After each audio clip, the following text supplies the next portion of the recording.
This right here is the brand new album from rock band Alex Sucks, and it's called Autopilot.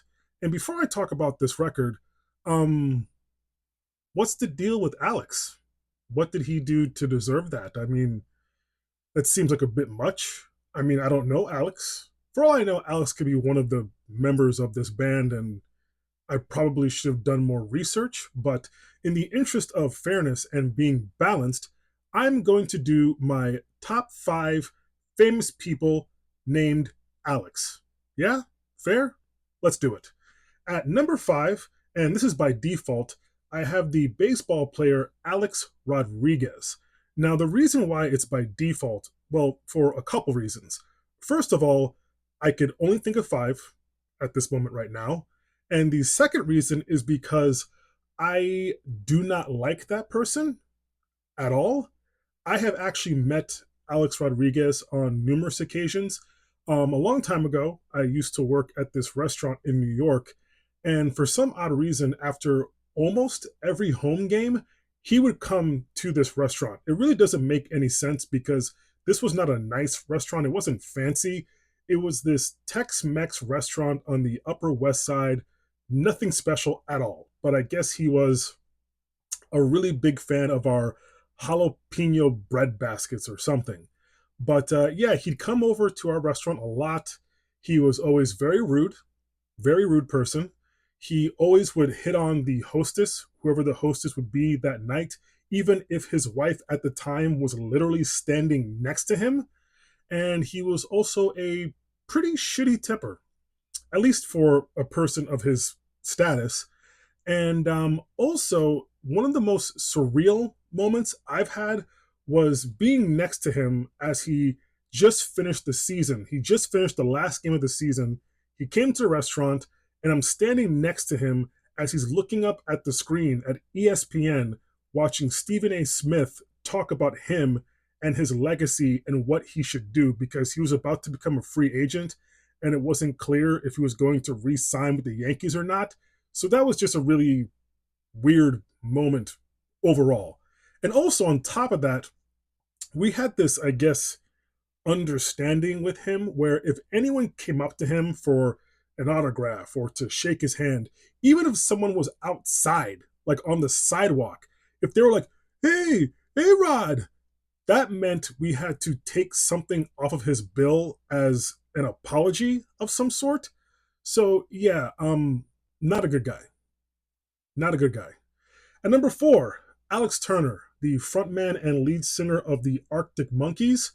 I hope that he gets out of this um, crooning Elvis vibe that he's been doing now for quite a few years. I'd like for Arctic Monkeys to go closer back to their roots as far as what they were doing on their first two albums, preferably. Anyway, number three, U.S. soccer player Alex Morgan. She is very talented, gold medalist. I am personally super duper into Women's World Cup soccer. I don't know if I've ever said that before, but I love it. For some reason, when the Women's World Cup comes, I am all about it. Big fan. At number two, game show host Alex Trebek, RIP, or rather, who is Alex Trebek? And then at number one, the fictional character Alex Mack from the TV show The Secret World of Alex Mack. I don't know if anybody watching this remembers that show, has any recollection of it. Um, it was about this teenager played by the actress, what was her name? Larissa, Larissa Olenek, I believe it was. What else did she do? Uh, 10 Things I Hate About You. She did that movie. Um, was she the girl from My Girl? No, that was Anna Klumsky. Yes, Anna Klumsky was My Girl. Um, but yeah, she for some reason would turn into liquid. Not Anna Klumsky. Anna Klumsky. The Alex Mack character would turn into liquid. Yeah, she would turn into liquid. Never mind. I don't know why I'm talking.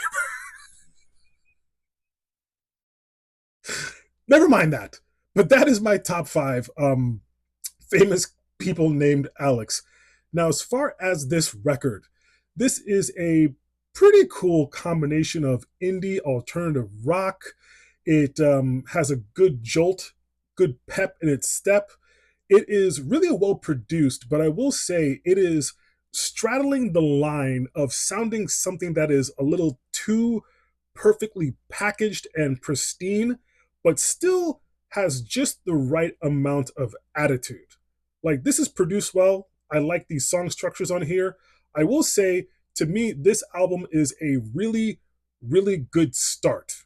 But if this band gets to the point where they make a second album, I do feel like we're going to need a little bit more variance because this record is pretty short. It's their debut album. It is 9 tracks, 25 minutes. So it's fun. I do recommend it. I think it's worth your time. But I do think we're going to need a little more going forward with this band. But I am enjoying this so far.